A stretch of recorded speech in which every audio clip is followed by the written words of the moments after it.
habang tayo po ay nagdaraos ng ating pagsamba. Maraming salamat po.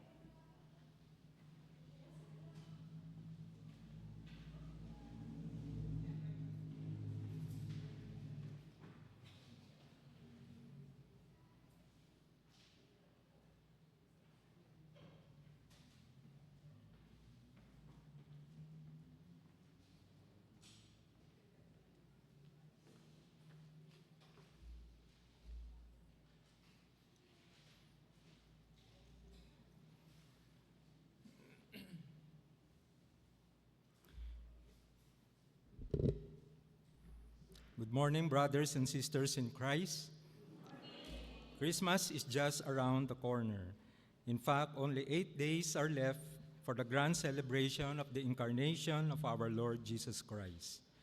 This morning, let us pour out our joyful praise and worship to the King of Kings and the Lord of Lords, for we have much for which to praise him.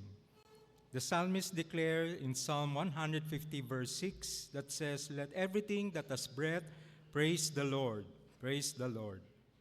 Emmanuel, God with us. So let us make a joyful clap of praise to our God.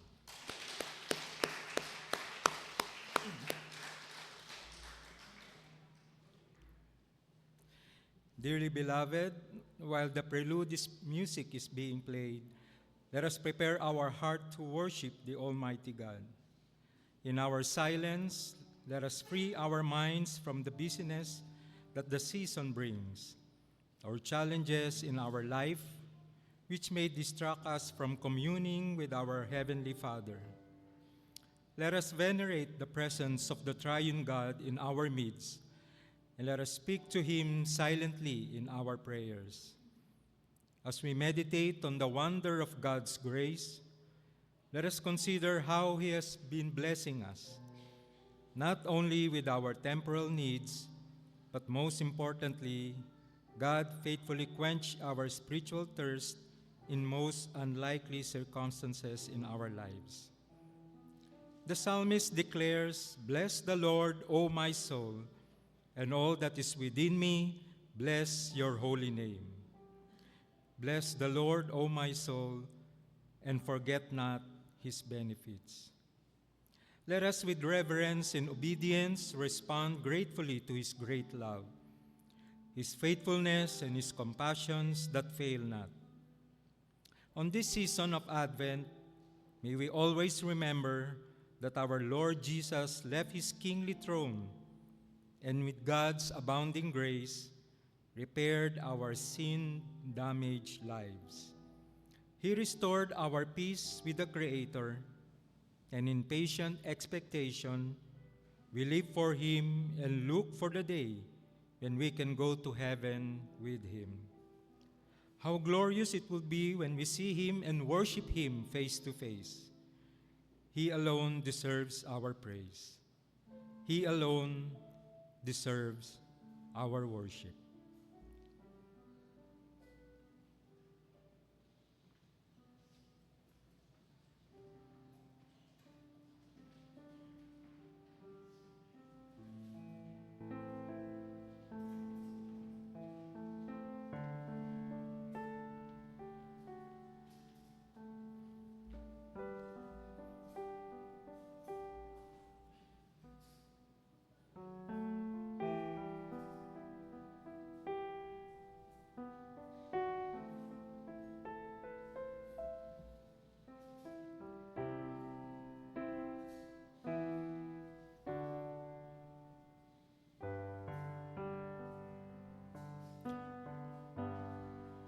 Tayo pong lahat ay tumayo at awitin po natin ang ating opening hymn, "Joyful, Joyful, We Adore Thee."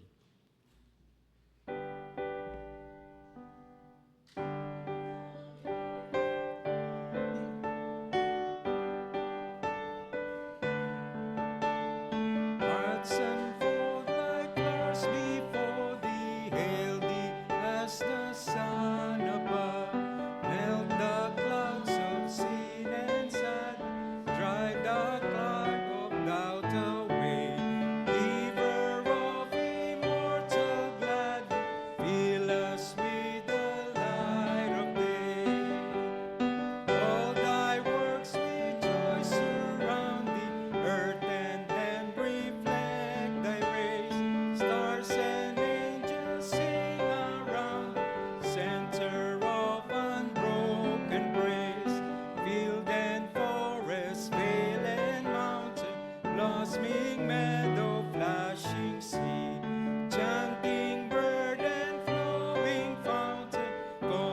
us to rejoice indeed.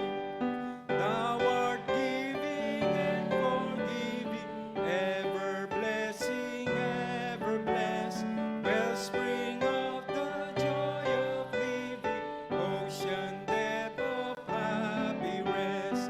Thou our Father, Christ our brother, all we live in love our kind. Teach us how to love each other, lift us to the joy divine.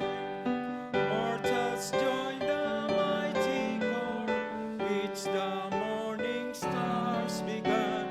Father, love is reigning o'er us, brother, love binds man to man. Ever singing march we onward, victors in the midst of strife. Joyful music lift us onward in the triumph song of life. Let us with one voice read the call to praise and worship taken from Psalm 145. I will exalt you, my God the King. I will praise your name forever and ever. Every day I will praise you and extol your name forever and ever. Great is the Lord and most worthy of praise. His greatness no one can fathom. One generation will commend your works to another. They will tell of your mighty acts. They will speak of the glorious splendor of your majesty, and I will meditate on your wonderful works. They will tell of the power of your awesome works, and I proclaim your great deeds. They will celebrate your abundant goodness and joyfully sing of your righteousness. My mouth will speak in praise of the Lord. Let every creature praise His holy name forever and ever. Tayo po ay sandaling yumuko at manalangin. Panginoon, tunay nga po na kayo ang Diyos na hindi lamang po dakila, makapangyarihan sa lahat, ngunit kayo din po ang aming Diyos na banal. Banal na Diyos na nagnanais para sa kanyang mga anak na tuwing kami po ay lalapit sa trono ng inyong kabanalan, ay may kalinisan sa aming puso. Kaya Panginoon, sa mga sandali pong ito, inaalala po namin ang mga kataga ng salmista na kanyang isinulat mula sa Psalm 32 verse 5 that sinasabing, "They acknowledged my sin to you and did not cover up my iniquity. I said, I will confess my transgressions to the Lord, and you forgave the guilt of my sin." Panginoon, bilang inyong katawan at bilang inyong iglesia, sama-sama po kami lumalapit ng may papapakumbaba sa aming puso sa mga sandali pong ito. Lumalapit, nagsisisi at humihingi ng kapatawaran ng kalinisan, nagbubuhat po sa inyo mula sa aming mga pagkukulang, sa aming mga pagkakasalang nagawa. Panginoon, gawin niyo po nawa kaming karapat-dapat na lumapit sa trono ng inyong kabanalan sa umagang ito sa aming pong pagsamba sa inyo ng may malinis na puso. Panginoon, maraming salamat po sa inyong hindi malirip na awa at habag at sa laki ng pag-ibig niyo po sa amin, na sa kabila ng mga pagkukulang at pagkakasala po naming nagawa, patuloy po na hindi nagbabago ang inyong pagmamahal at pag-ibig po sa amin. Kaya't sa umaga pong ito, Panginoon, hayaan niyo nga po, O Diyos, na sa amin pong kalagitnaan, kayo lamang po ang maitaas at wala na pong iba. Kayo lamang po ang karapat-dapat na purihin, pasalamatan, sambahin sa lahat ng panahon ng aming buhay. Sa inyo po ang papuri at pasasalamat sa pangalan ni Kristo Jesus. Amen and amen. Kayo po ay sandaling makakaupo para po sa pagbasa ng ating Advent Liturgy. This Sunday marks the last day in the 4-week Advent season. With increasing joy, we have prepared ourselves for the celebration of the birthday of our Lord Jesus Christ.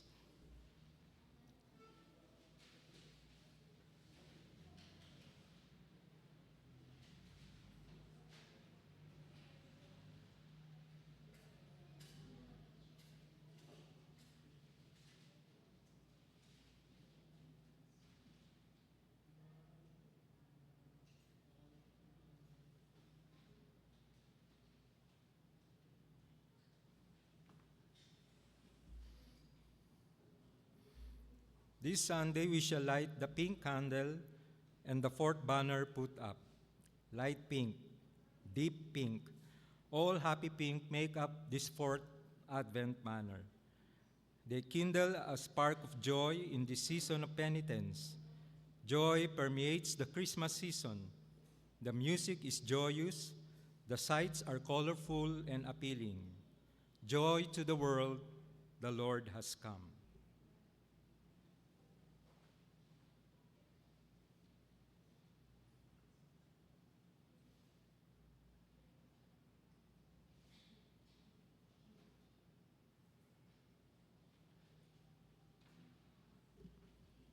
Tayo pong lahat ay tumayo, and let us read responsibly the scripture taken from Luke chapter 2, verses 26 to 33.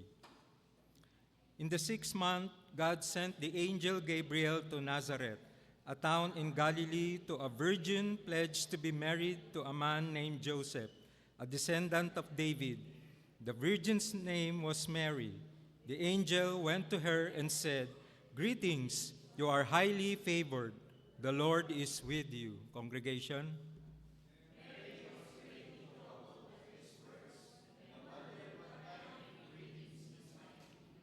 But the angel said to her, "Do not be afraid, Mary. You have found favor with God. You will be with child and give birth to a son, and you are to give him the name Jesus. Altogether, he will be great, and he will be called the Son of the Most High. His kingdom will never end." Let us remain standing as we respond in singing songs of praise and worship.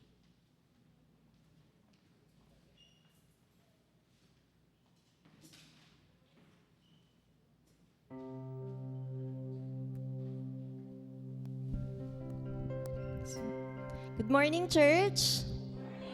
Good morning po sa lahat. Ngayong umaga, samahan niyo po kami habang inaawitan natin ang ating dakilang Panginoon na nagligtas sa atin at patuloy na nagmamahal sa atin sa araw-araw.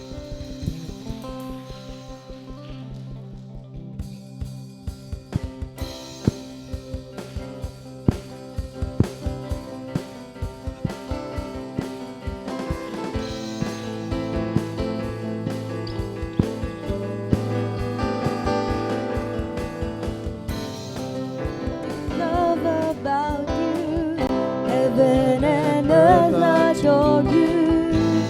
Kings and kingdoms bow down. Son of God, you are the one. You are the one. You are the love. You are the love that frees us. You are the light that leads us. Like a fire burning. Son of God, you are the one. You are the one we're living for. Let us sing. We will sing, sing, sing, and make music with the heavens. We will sing, sing, sing. Grateful that you hear us when we shout your praise. Lift high the name of Jesus.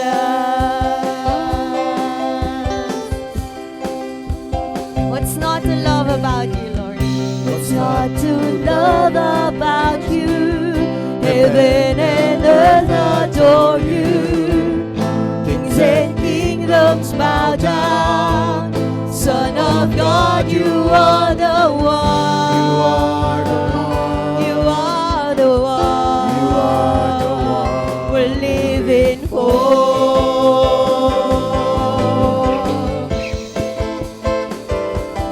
We will sing, sing, sing, and make music with the heavens. We will sing, sing, sing.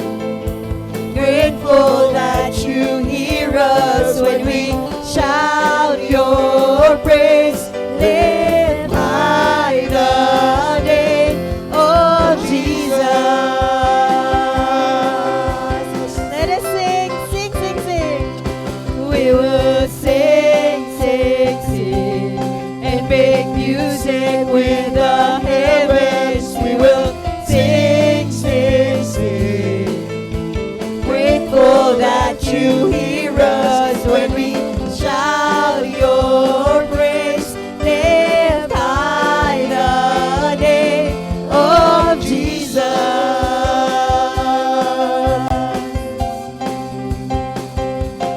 We will sing, sing, sing, and make music with the heavens. We will sing, sing, sing. Grateful that you hear us. Grateful that you hear us when we shout your praise. Lift high the name of Jesus.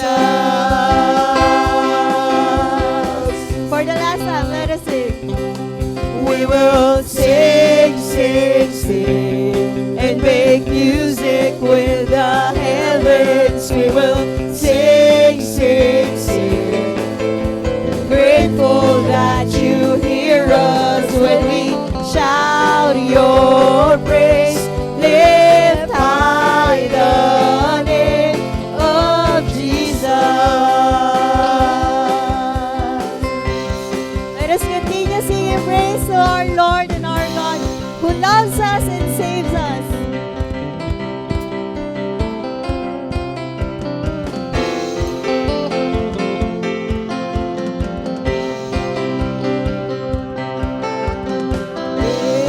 Praises rising, eyes are turning to you. We turn to you.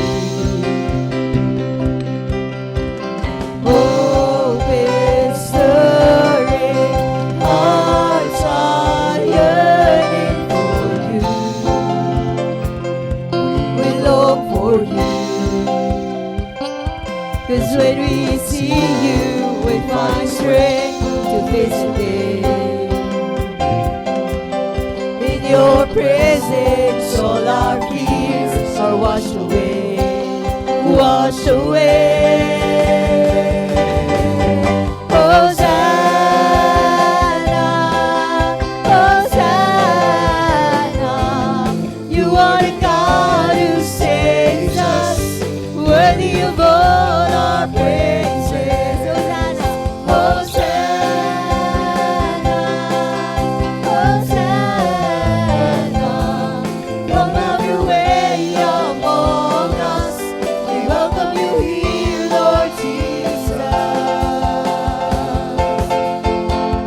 Hear the sound of hearts returning to you.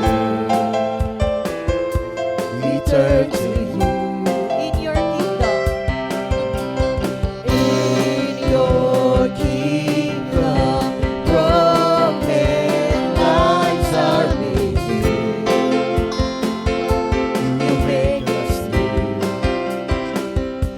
'Cause when we see you, we find strength to face the day.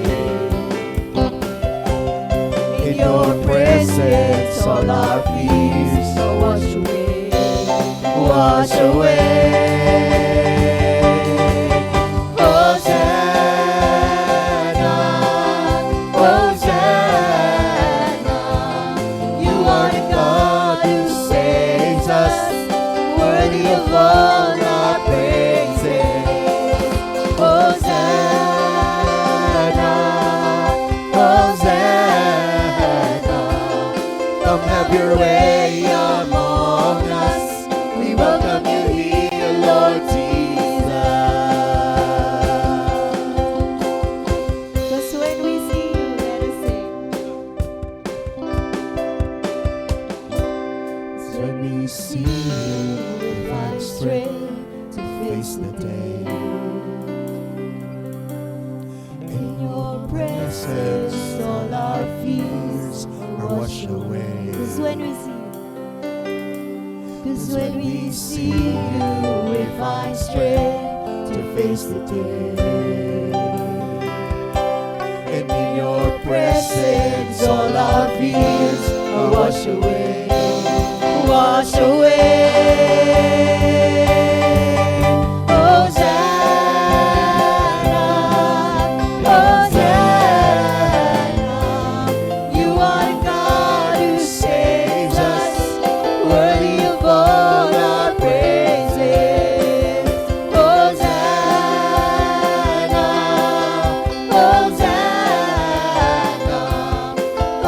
your way among us.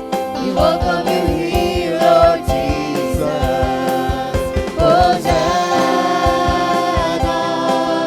Hosanna. You are the God who saves us, worthy of all our praises. Hosanna, Hosanna. Come have your way among us. We welcome you here, Lord Jesus. Come have your way among us. We welcome you here, Lord Jesus. Come have your way among us. We welcome you here, Lord Jesus. Palakpakan natin ang ating Panginoon Diyos.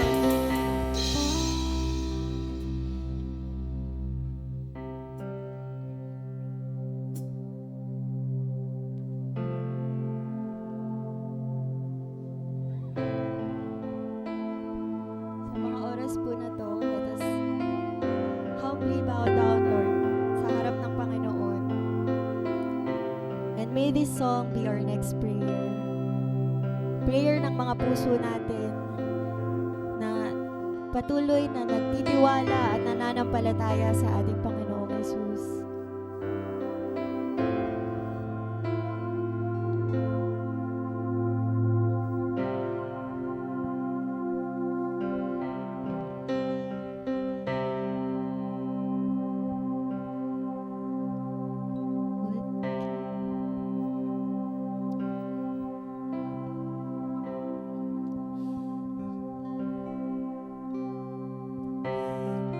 What gift of grace is Jesus my Redeemer?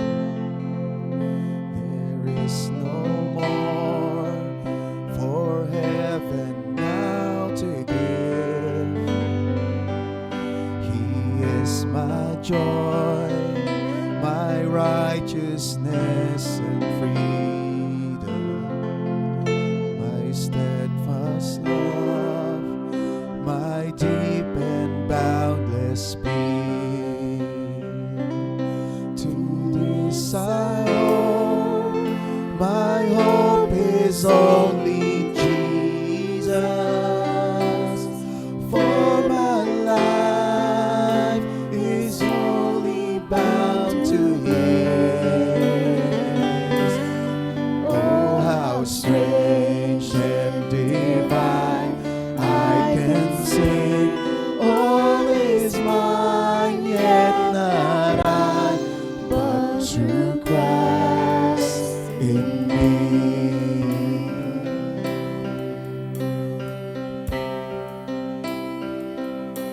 The night is dark, but I am not forsaken.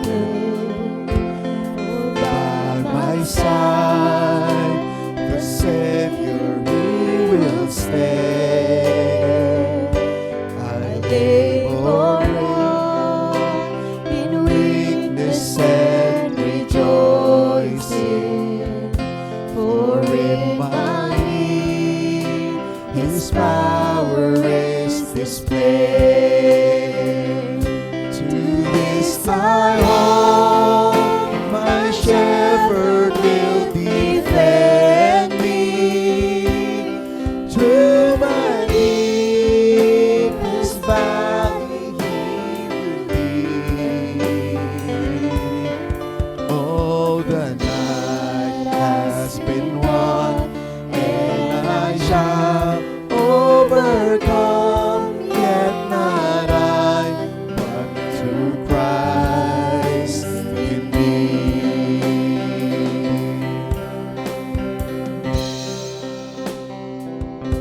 No faith I dread, I know I am forgiven. The future sure, the price it has been paid. For Jesus bled and suffered for my pardon.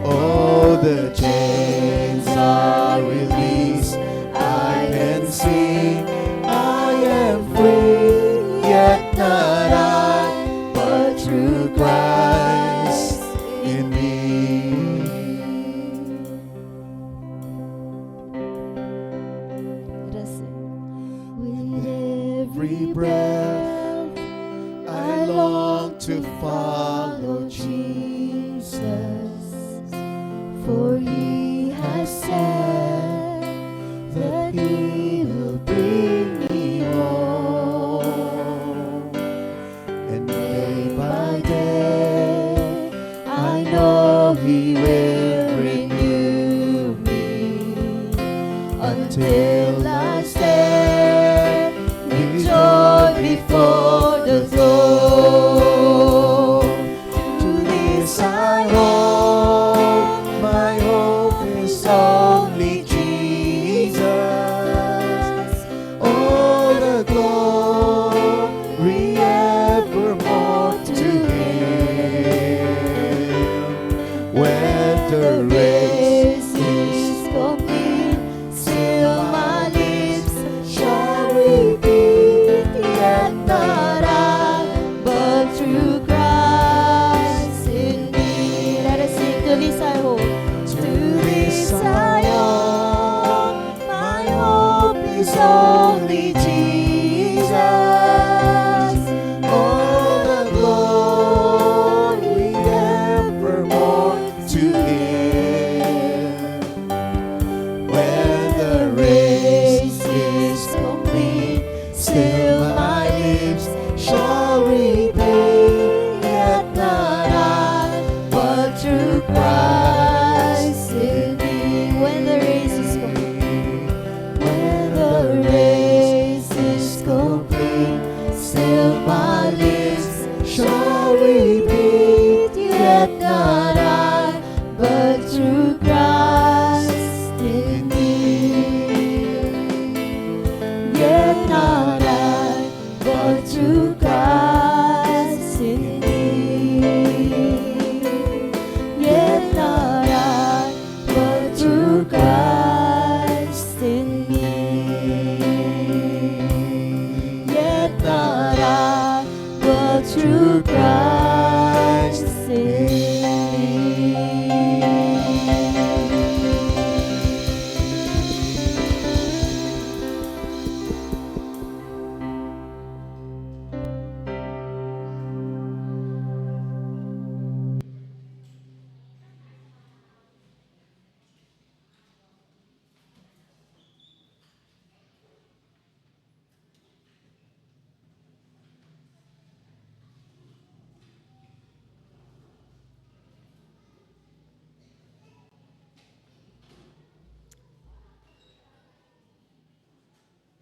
Brothers and sisters, this Lord's Day, we are blessed to have with us Reverend Abet Almanza from Classis Metro Manila Central to minister to us the Word of God. Let us welcome Reverend Abet Almanza.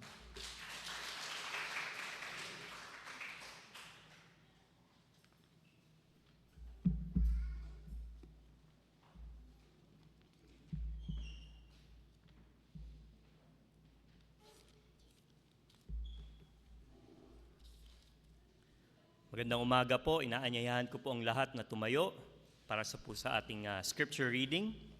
At ang ating text sa umaga na ito ay makikita sa John chapter 10.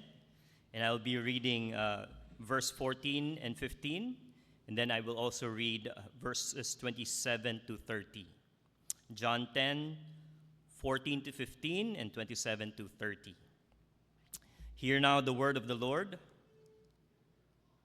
I am the good shepherd. I know my own, and my own knows me. Just as the Father knows me, I know the Father, and I lay down my life for the sheep. Verse 27, my sheep hear my voice, and I know them, and they follow me. I give them eternal life, and they will never perish. No one will snatch them out of my hand. My Father, who has given them to me, is greater than all, and no one is able to snatch them out of my hands, out of the Father's hands. And I and the Father are one. This is the word of the Lord. Please take your seats. Magandang umaga po ulit sa CCCN. Good morning po. At isang karangalan na makabalik ako dito sa inyong congregation. Sa mga hindi po nakakakilala sa akin, ako po si Pastor Abet Almanza, hindi ko po ito first time na mag-preach dito sa congregation na ito.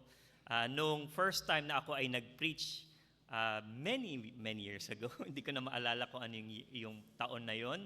Marami pang kakaiba sa buhay ko at malamang sa buhay ng members ng CCCN. Ako po ay nagmi-minister pa noong time na yon sa Breadcom Quezon City. So I served sa Breadcom Quezon City for 7 years. And then nung pandemic, we planted a church sa Makati, so Christian Reformed Church sa Makati.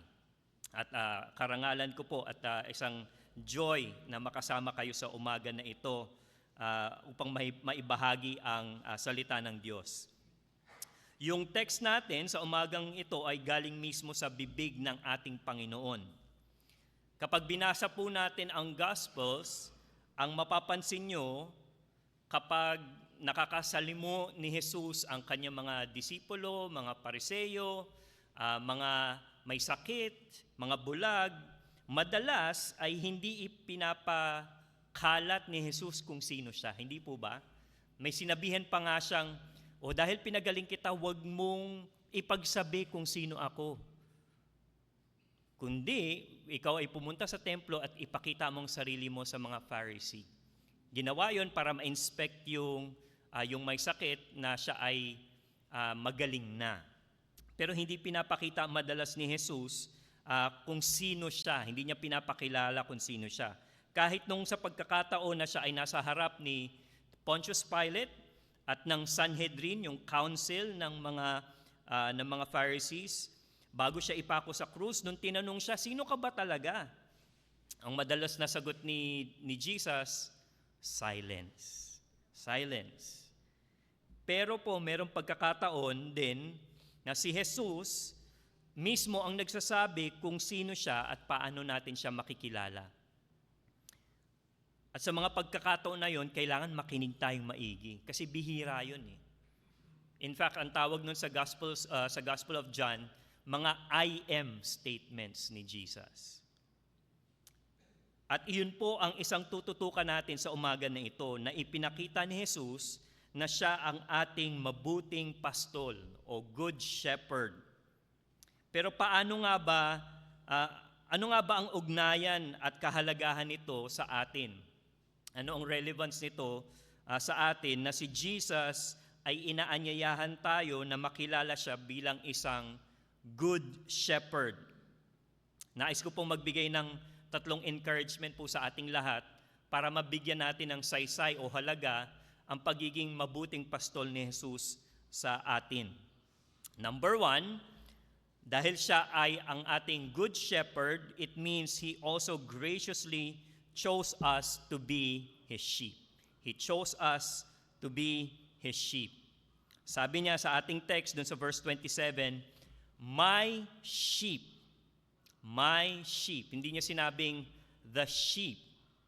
Okay? Sinabi niya, my sheep. Merong sense of ownership. Merong sense of relationship. Alam niyo po, yung shepherd ang pumipili sa sheep. Bakit? Ano bang sasabihin ng sheep sa shepherd? Wala naman siya masasabing iba eh, di ba? So ang shepherd ang pipili sa sheep, not the other way around.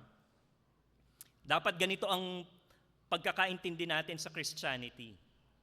So gusto nating sagutin, when, how, and why God, the Good Shepherd, graciously chose us to be His sheep. Kailan, paano, at bakit? Sagutin natin yung unang question, when? Sabi sa Ephesians 1, verse 3, Blessed be the God and Father of our Lord Jesus Christ, who has blessed us in Christ with every spiritual blessing in the heavenly places, even as He chose us in Him, kailan? Before the foundation of the world. Mga kapatid, kung pinili tayo ni Lord before the foundation of the world, ibig sabihin, wala tayong contribution sa pagpili sa atin. Wala tayong contribution. Sino po dito ang nakakaalam nung show na The Voice? Di ba merong The Voice Philippines? Favorite ko tong show na to eh. Sino ang team, ano na bang mga judges ngayon? Ang naalala ko lang si Team Bamboo, yan. Ah, Sarah, si Leia, sino pa yung isa? Napapalitan na eh. Yun lang naalala ko eh sa Voice Philippines. Mas gusto ko yung sa US, yung sila Adam Levine. So I'm sure alam niyo yung mechanics nung show na yon, di po ba? Merong tinatawag na ang simula, blind audition. Blind audition. So merong 4 coaches, nakatalikod yung kanilang mga upuan. They will not see the person auditioning, but they will hear him. Maririnig nila. Tapos kapag nagustuhan nila yung narinig nila, pipindutin nila yung buzzer nila, tas iikot. Ano ibig sabihin nun? Gusto kita. Yan. I want you. I want you. Kapag super galing ka, dun sa blind audition, anong mangyayari? Ang tawag doon, 4th chair turner. Yan, yung lahat ng 4 na upuan, magta-turn para sa'yo. Ibig sabihin, gustong-gusto ka ng mga coaches, pag-aagawan ka. Pero, kahit na sila ay nag-turn para sa'yo, ikaw pa rin ang may authority at power na sabihin kung sino yung coach mo. Kahit na si Team Bamboo yung nag-turn, si Leia, si Sarah, or si Apple ata, ikaw pa rin mamimili kung sino ang gusto mong maging coach mo. Alam niyo pong nakakalungkot, ganito ang pagkakaintindi ng karamihan at approach sa Christianity. You have to perform first to get God's attention. Kailangan ko magsimba para makuha ko yung attention ng Panginoon. Kailangan kong magbigay para makuha ko ang attention ng Panginoon. I have to tone down my bad language para makuha ko yung attention ng Panginoon. Kailangan kong mabawasan yung substance abuse na nararanasan ko para lang makuha ko yung attention ng Panginoon. Alam niyo po, hindi masama yung lahat ng mga sinabi ko na yon. Pero kapag yun ang ginagawa natin to turn God's attention, mali po ang pagkakaintindi natin towards Christianity. Kasi if I do those things and God will turn around for me, and God will answer my prayer, ang tawag doon, empty religion. And that is not what the gospel teaches us. Sabi ni Jesus, my sheep, siya ang pumili before the foundation of the world. You don't perform good works to get God's attention.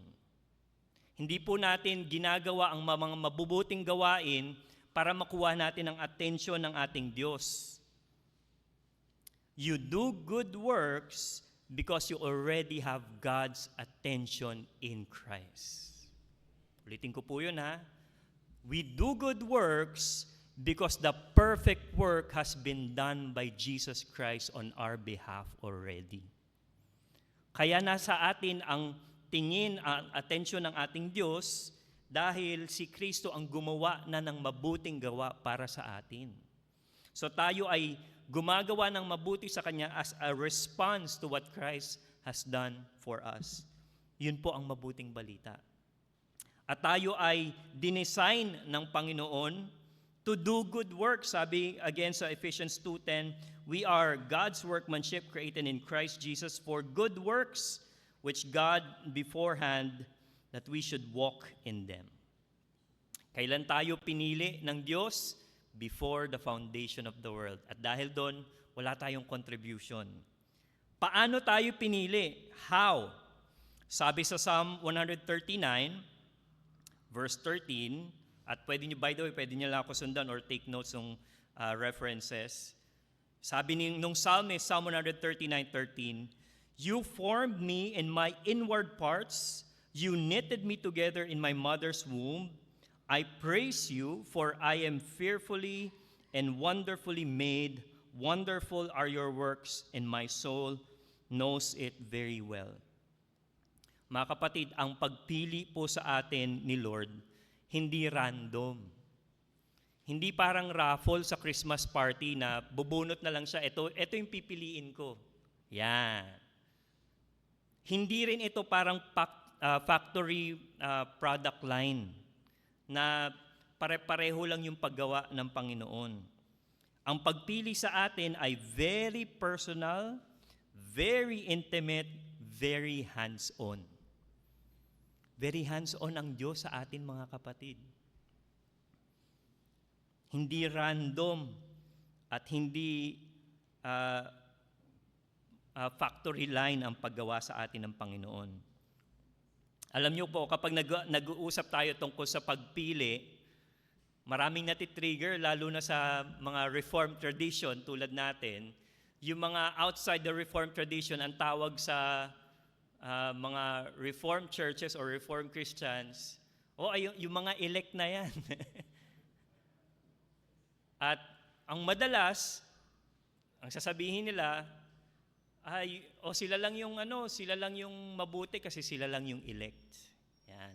So merong air of arrogance, kumbaga, na itong issue of choosing God, choosing us, has led people to think that such claim is quite arrogant. At sadly, marami sa atin, admittedly, ang ganun nga ang behavior.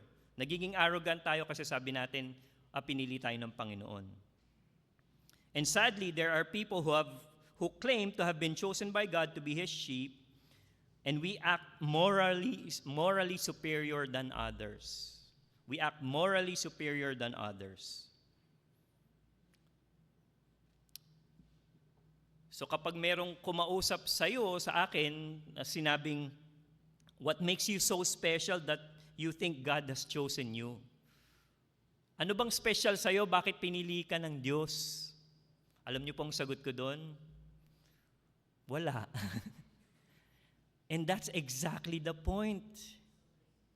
There's nothing special in me that God would choose me. There's nothing good in me that God would choose me. And that's why it's called grace. Kasi wala akong na-contribute kung paano at kailan niya ako pinili.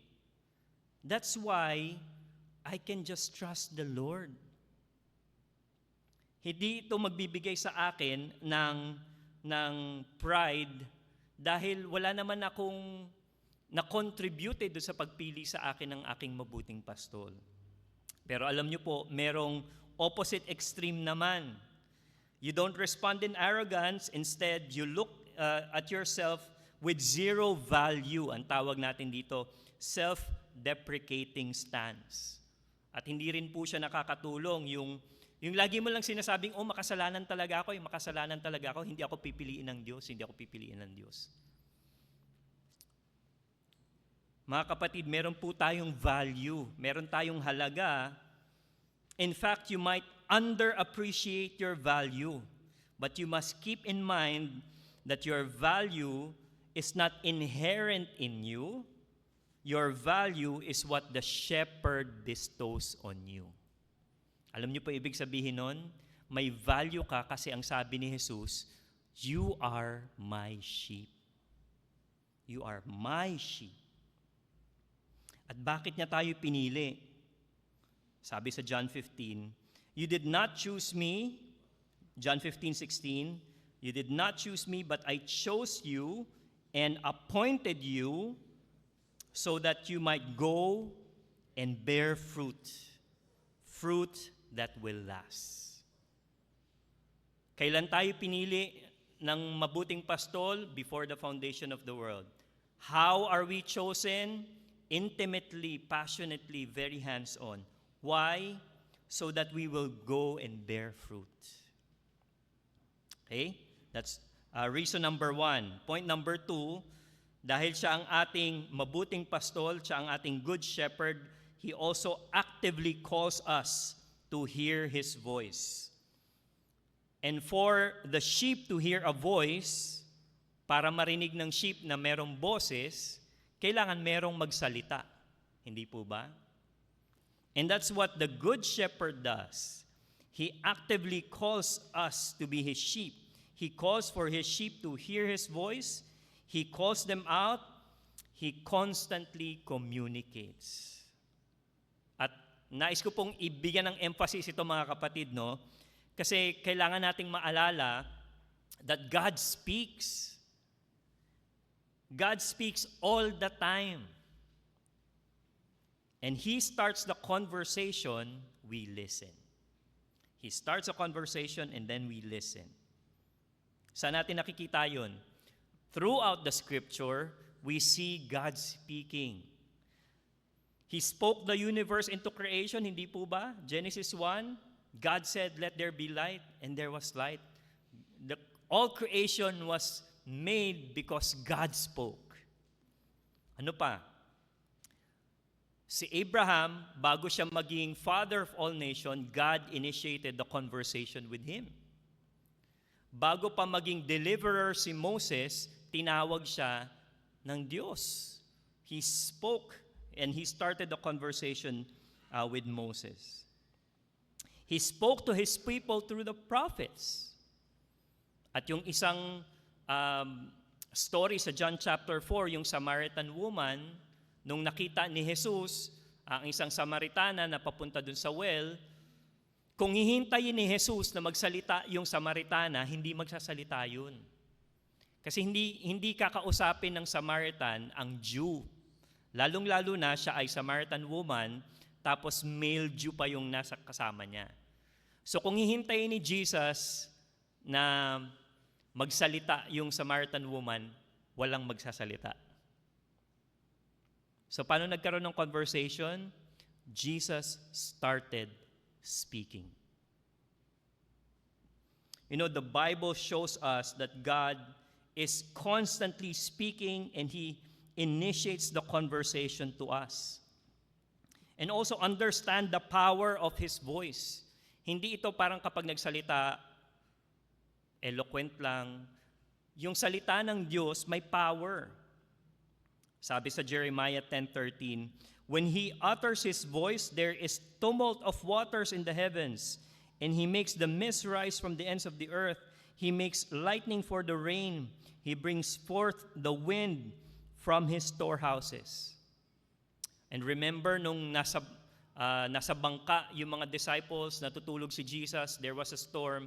Sabi ng mga disciples, "Panginoon, wala ka bang pakialam? Baka mamatay na tayo dito." Anong sabi ni Jesus? "O you of little faith," and He spoke to the wind. Nagawa niyo na ba yun? He spoke to the wind, and the wind stopped. That's the power of the Lord's voice. Compare that to when you speak. Does your voice have power? Sa mga magulang dito, kapag sinabi niyong, "Pakikuha nga ito," lalo na sa mga bata, no? "Pakikuha nga ito," nasusunod ba kayo kagad? Ano sasabihin ng anak? "Sandali lang." "Wait lang." Minsan hindi pa sinusunod. Imagine niyo sa sariling bahay, hindi ka masunod sa sarili mong boses. When we speak, does it always accomplish its purpose? When we speak, do we speak words that heal, or do we speak words that kill? Yung power ng salita ng Diyos, makapangyarihan. Na kapag sinabi niya, mangyayari. Imagine niyo yun, kapag sinabi niya, mangyayari. Pag sinabi niya, totoo. Wala nang proseso. Paano ba natin naririnig ang salita ng Diyos? Paano natin naririnig ang kanyang boses? Marami, generally speaking, naririnig ang pagsalita ng Diyos in creation. At biblical po ito, by the way, when people say, "I hear the voice of God in creation." That's true. Psalm 29, verse 3, sabi nung psalmist, "The voice of the Lord is over the waters. The God of glory thunders. The Lord over many waters. The voice of the Lord is powerful. The voice of the Lord is full of majesty." So generally speaking, naririnig natin ang boses ng Diyos sa creation. Pero bilang mga nagtitiwala kay Jesus, hindi tayo pwedeng magtiwala lang sa creation para marinig ang salita niya. Kasi meron tayong better source. Ano yun? Ang Biblia. Ang Biblia ang ating source para marinig natin ang boses niya. Sabi sa 2 Timothy 3:16, all Scripture is God-breathed. And it is useful for teaching, rebuking, correcting, and training in righteousness so that the servant of God may be thoroughly equipped for every good work. So generally, meron tayong boses ng Panginoon naririnig natin sa creation, but specifically, naririnig natin siya at nakikilala natin siya through the Scripture. Ang tawag po natin dito, special revelation. Special revelation. Pero Pastor, paano naman yung mga tao na mga scholar pa sila na alam nila yung Bible? Naririnig din ba nila ang boses ng Diyos? Alam niyo po, marami ang theologically informed people who are unbelievers. Alam nila ang Bible, alam nila yung background, alam nila yung history, alam nila lahat, yung original language, yung Hebrew, yung Greek, alam nila lahat yan, pero posibleng hindi pa rin sila nagtitiwala kay Jesus. Bakit? Kasi kailangan natin ang Holy Spirit para marinig natin ang boses ng Diyos. Kailangan natin ang Holy Spirit. And if you study the Scripture, but it does not point you to Jesus, then you really did not hear His voice. Ba't ko nasabi yun? Sabi ni Jesus yun sa John 5:39-40. Sabi niya sa mga Pharisees, you study the Scriptures because in it you think you will have eternal life. Sabi niya, the Scripture testify about me. About me.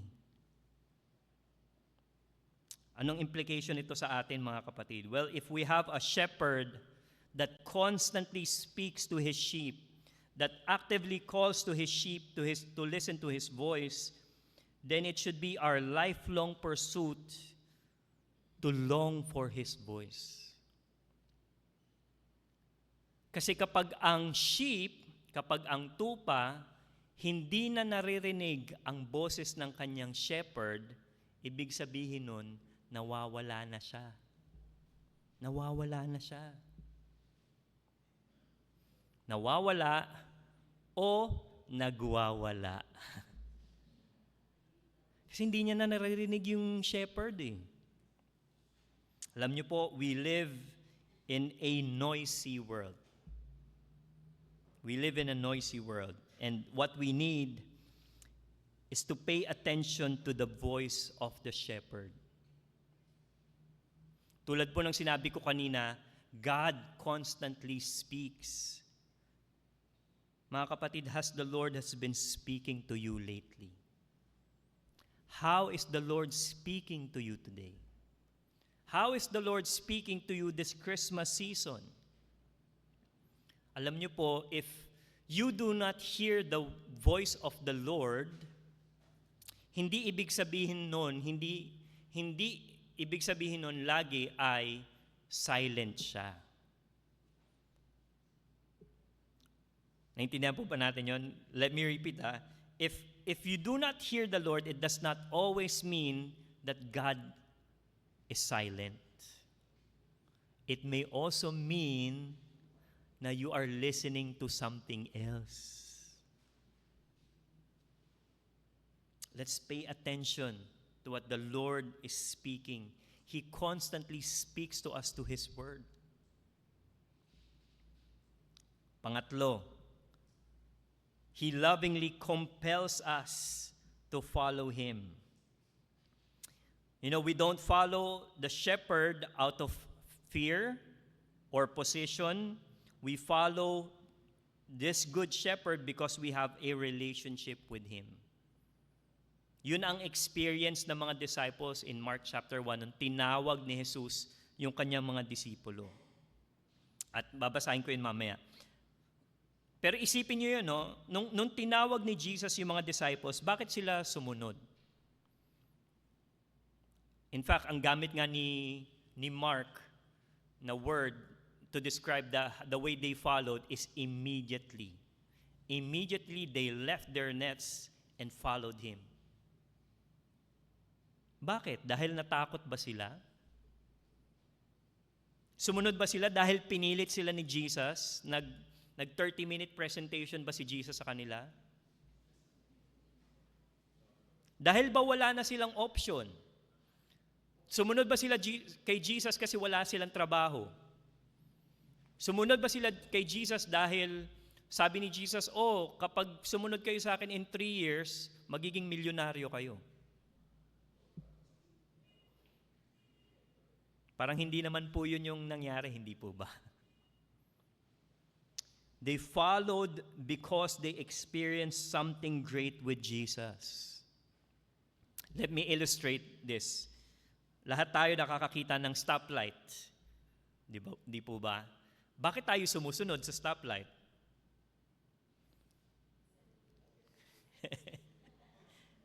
Kasi may nakalagay na kapag hindi ka pag tumawid ka, mamamatay ka.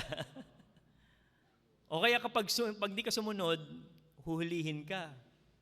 O kaya mag-viral ka.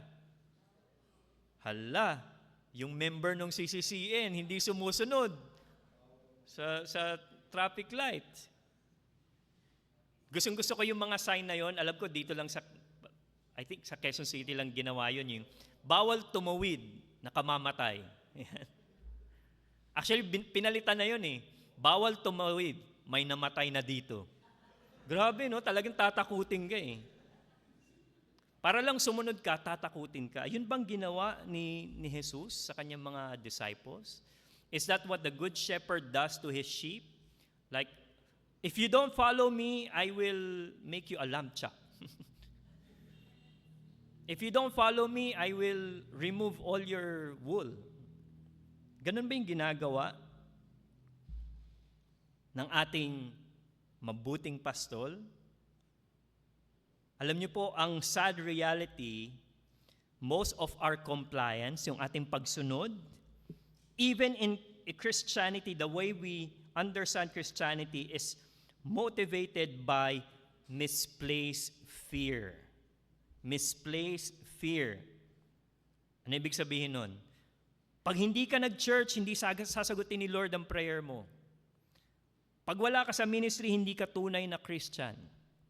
If you do this or you don't do this, you will go to hell. So pag sumunod yung tao, based on those threats, you are making them follow out of fear. Ganun ba ang ginawa ni Jesus? Kung hindi fear, madalas naman ang obedience natin ay motivated ng obligation or sometimes transaction. Ibang-iba ang pagtawag ng ating mabuting pastol. The sheep follows the shepherd because they have a relationship. Sabi ni Jesus, tungkol sa sarili niya, I know them. I know them and they follow me. Pag sinabi ni Jesus na I know them, hindi ibig sabihin lang nito, alam niya yung pangalan ng sheep. Ibig sabihin nito, alam niya yung pangalan ng sheep, alam niya kung nasa ng kuto niyan, alam niya kung ilan ang balahibo niyan, alam ko ang mangyayari sa buhay niyan. More than the sheep. Friends, the good shepherd knows you very well. More than you know yourself. And because the good shepherd knows you very well, you can trust him and you can follow him. Bakit hindi pa rin tayo sumusunod? Bakit pa rin tayo tumatawid sa mga hindi naman dapat tawiran? Bakit tayo nagdi-disobey sa Diyos? Bakit pa rin tayo nagkakasala? And that's where napakamahalaga na ang description ni Jesus sa kanyang mga pinili, sa kanyang mga hinirang ay mga sheep. Yun ang ginamit niya na hayop. Hindi niya ginamit aso. Bakit ba hindi na lang aso? Kasi mas faithful naman ang aso, di ba? Bakit hindi na lang pusa? Di ba? My cats hear my voice and they follow me. Actually, hindi sumusunod ang mga pusa. May 2 pusa pala kami, by the way, sa bahay. Bakit hindi na lang dolphin, no? At least cute kapag dolphin. O kaya panda. Bakit dinescribe ni Jesus yung kanyang mga disciples o yung mga pinili niya na sheep? Bakit? That's a perfect description of who we are. You know why? Sheeps are smelly. Sheeps are, sorry for the word, Sheeps are stupid. Sheeps are forgetful. Sheeps walk away from the shepherd. Yun tayo. Napaka-perfect ng description that we are sheep. At hindi tayo susunod hanggat hindi tayo bibigyan ng bagong puso ng ating Panginoon. At yun ang pangako ng Diyos sa kanyang mga hinirang. Sabi ni God through the prophet Ezekiel in Ezekiel 36:26, I will give you a new heart and I will put a new spirit in you and I will take out of you your stony, stubborn heart and I will give you a tender, responsive heart. I will put my spirit in you so that you will follow my decrees and be careful to obey my regulation. Mga kapatid, hindi tayo susunod kay Jesus hanggat hindi niya palitan ang puso natin. And for us to really follow the Lord, what we need is a new heart and a new spirit, and only the Lord can do that. Only the Lord can do that. So again, yung 3 reasons why this invitation from the Good Shepherd is an encouragement to us. Number 1, He graciously chose us to be His sheep. He actively calls us for us to hear His voice, and He lovingly compels us to follow Him. And here's my encouragement for all of you. If you are God's sheep, if you are the Lord's sheep, and you have the tendency to go away, dahil yun na nga tayo, yun yung tendency natin ang magwala o mawala. Dahil pinili tayo ng ating Panginoon to be His sheep, He will always bring you back. He will bring you back because you are His. Sabi niya sa ating text, no one can snatch them out of my hands. And His voice will always be your guide. Kapag hindi mo na naririnig ang boses ng iyong mabuting pastol, kapag yung moment na marinig mo ulit yun, marirecognize mo yun dahil ikaw ay sa Kanya. And His love will cause you to follow Him. Paano po lahat mangyayari yun? Well, here's the gospel. Here's the good news for us. For us to be His sheep, Jesus needed first to be our sacrificial lamb.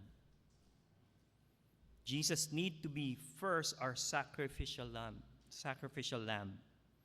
Sabi sa Isaiah 53, verse 4, surely He took up our pain and bore our suffering, yet we considered Him punished by God, stricken by Him, and afflicted. He was pierced for our transgression, He was crushed for our iniquity. The punishment that brought us peace was on Him, and by His wounds we are healed. Verse 6, we all, like sheep, have gone astray. Each of us have turned our way, and the Lord laid on Him the iniquity of us all. Kaya tayo pwedeng tawagin na God's sheep because the Lord is our sacrificial lamb. At pangako ng Panginoon yon sa text natin, John 10:15. Hindi ko makakalimutan tong verse na to kasi ang birthday ko 10:15 eh. So John 10:15, I laid down my life for the sheep. There's no other shepherd that will do that for you. Only Jesus. Let me end with a familiar catechism for all of us. Heidelberg Catechism, question 1. Anong tanong doon?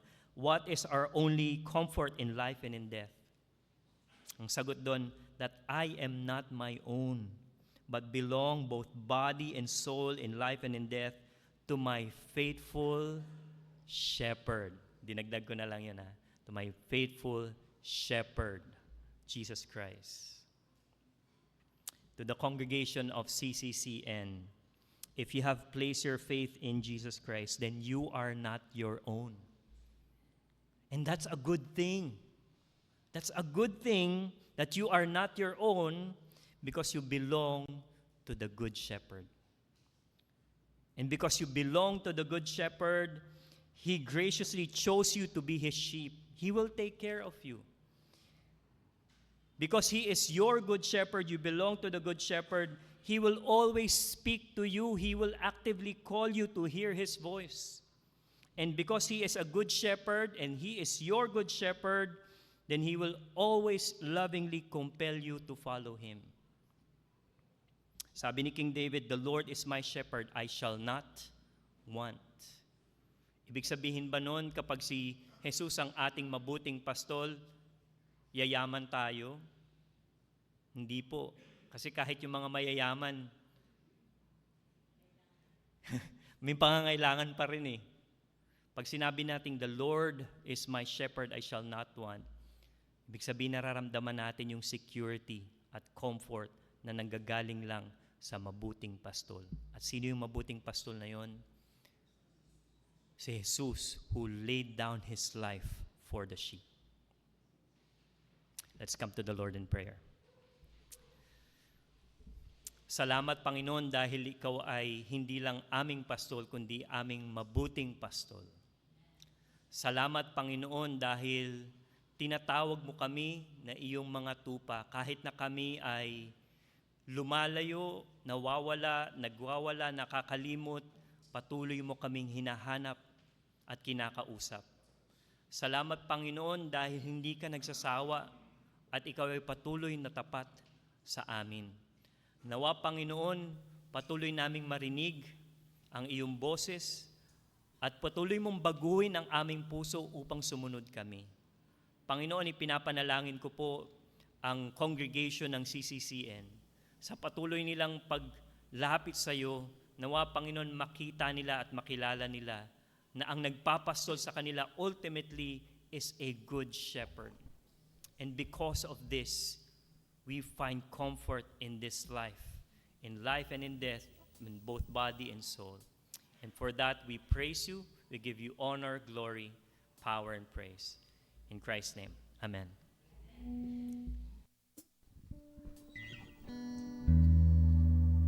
Let us all rise for response.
blessed Redeemer, bright morning star. All the heavens shout your praise. All creation bows to worship you. How wonderful, how beautiful, name above every name, exalted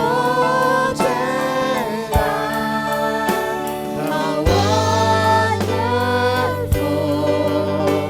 how beautiful, Jesus, your name, name above every name. How wonderful, how beautiful, name above every name, exalted high. How wonderful, how beautiful, Jesus, your name, name above every name, Jesus.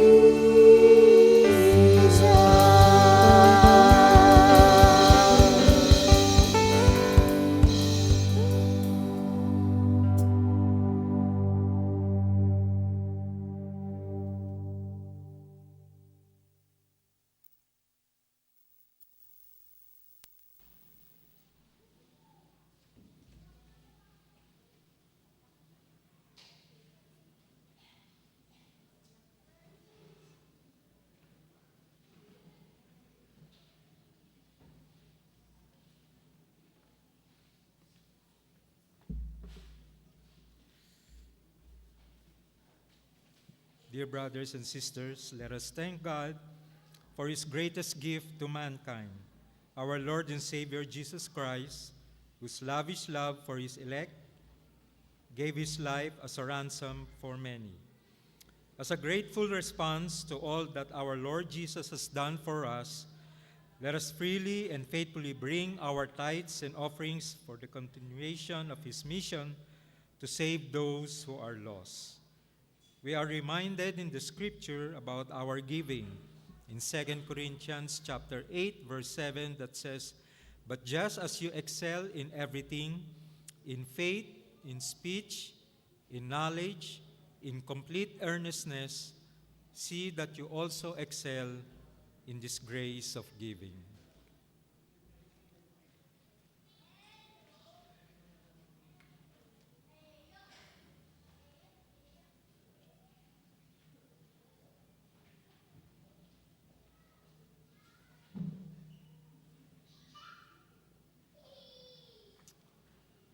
Habang kinokolek po ng ating mga deaconesses ang ating tithes and offering, makakarinig po tayo ng tanging bilang mula sa Children's Ministry.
sent his son.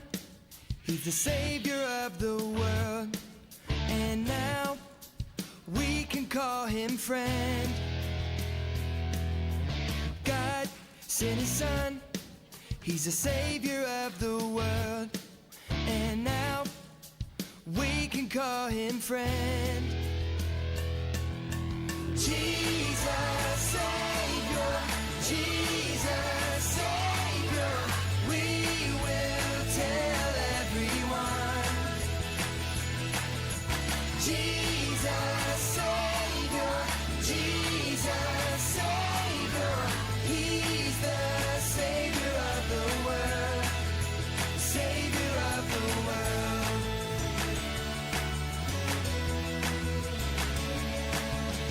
God sent his son, he's the savior of the world. And now we can call him friend. God sent his son, he's the savior of the world. And now we can call him friend. Jesus, Savior, Jesus, Savior, we will tell everyone. Jesus, Savior, Jesus, Savior, He's the Savior of the world, Savior of the world, Savior of the world.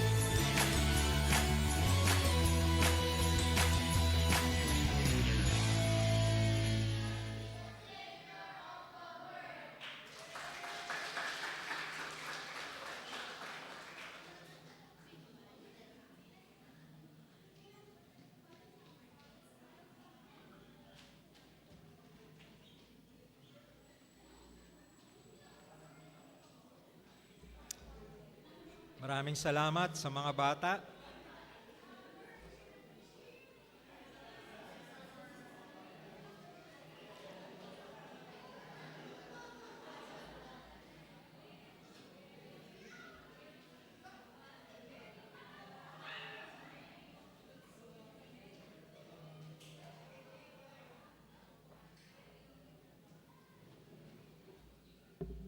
Tayo pong lahat ay tumayo para tayo po'y manalangin.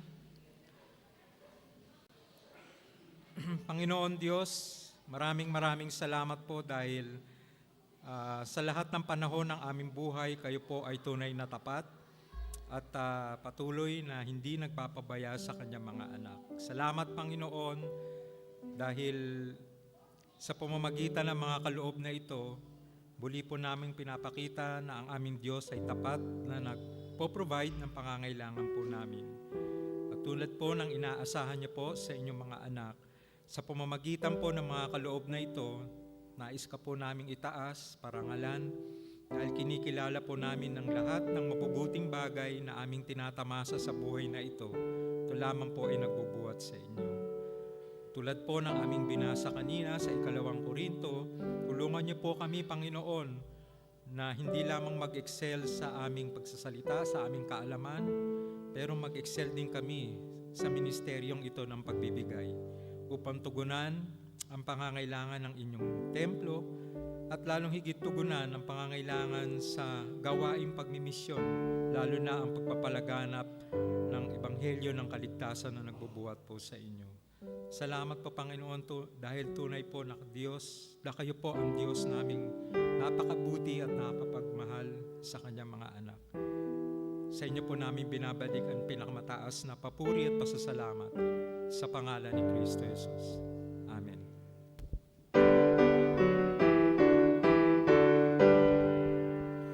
Praise God from whom all blessings flow.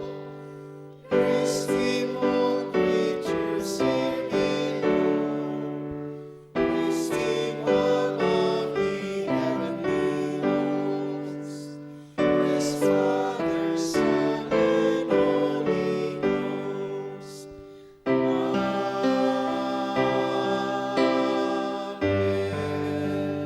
Kayo po'y makakaupo na at nasa nasa dako po tayo ng pagbati at pagbibigay ng mga ating announcement.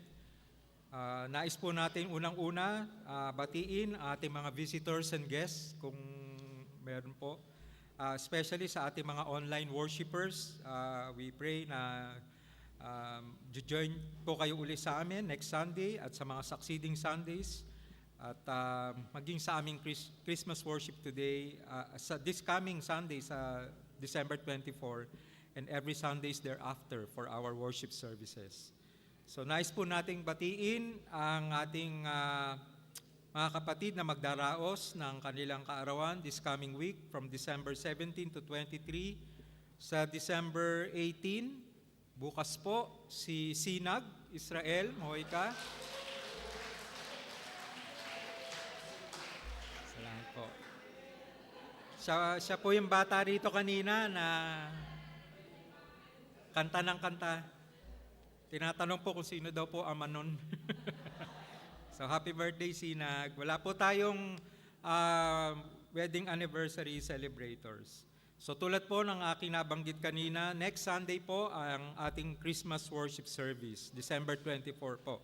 At paalala din po sa December 31 ang ating Thanksgiving worship service.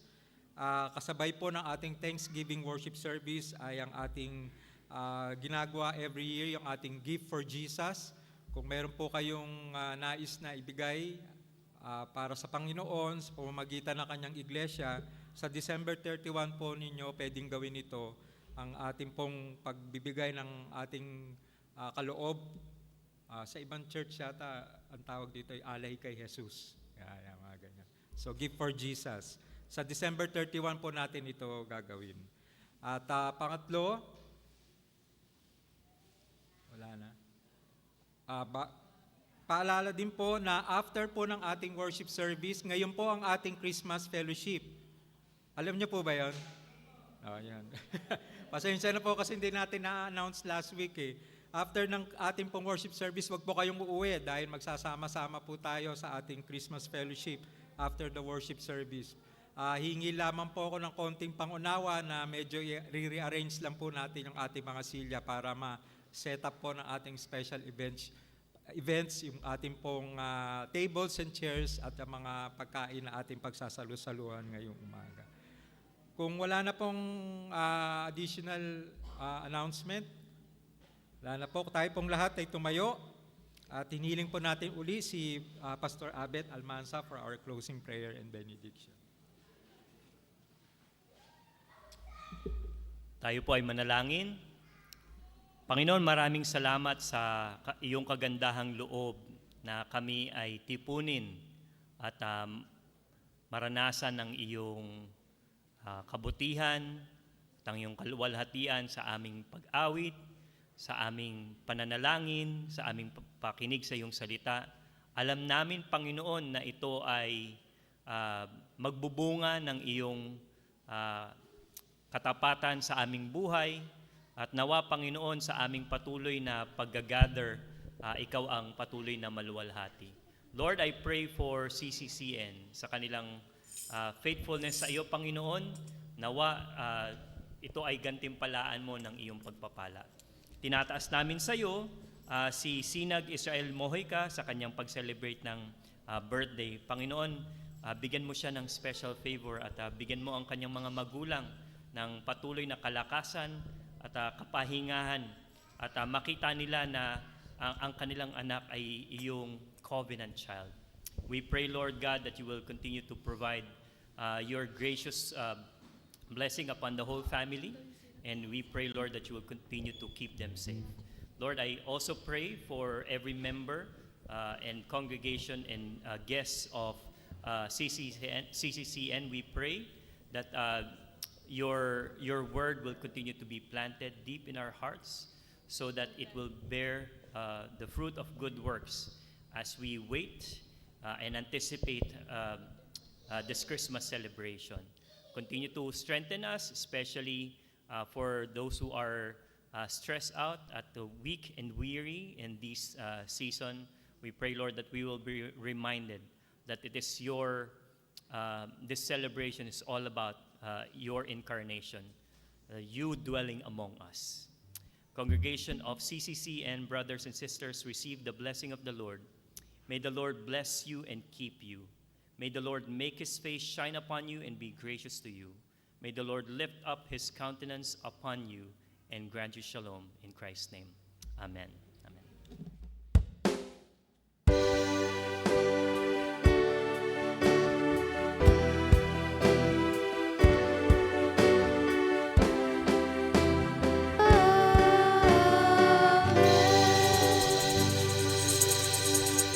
Good morning ulit po, church. Muli po natin kantahan ang ating Panginoon ng pasasalamat at salamat din po sa pag-ibig niya na binigay niya po sa atin. And maaari po tayong umikot at makipagkamayang habang umaawit po tayo.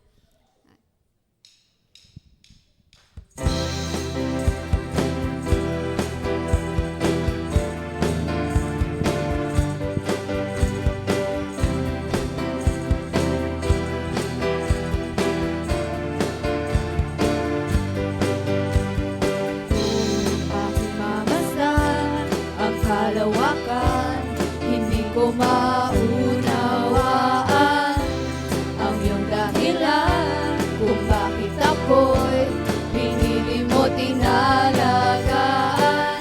Di ko kayang isipin, hindi ko kayang sukatin ang pag-ibig mo, Jesus, na iyong binigay sa akin. Salamat, salamat, O Jesus, sa pag-ibig mo. Walang ibang nagmahal sa akin na katulad mo. Salamat, salamat, O Jesus, sa pag-ibig mo. Ako'y magsasaya sa piling mo.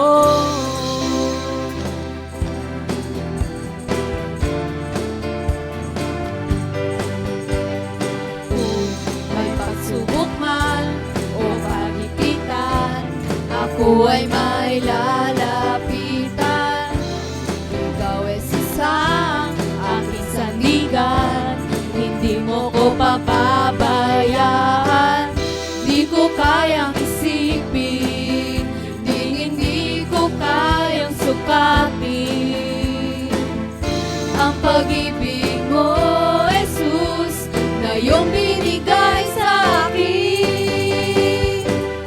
Salamat, salamat, O Jesus, sa pag-ibig mo. Walang ibang nagmahal sa akin na katulad mo. Salamat, salamat, O Jesus, sa pag-ibig mo. Ako'y magsasaya sa piling mo.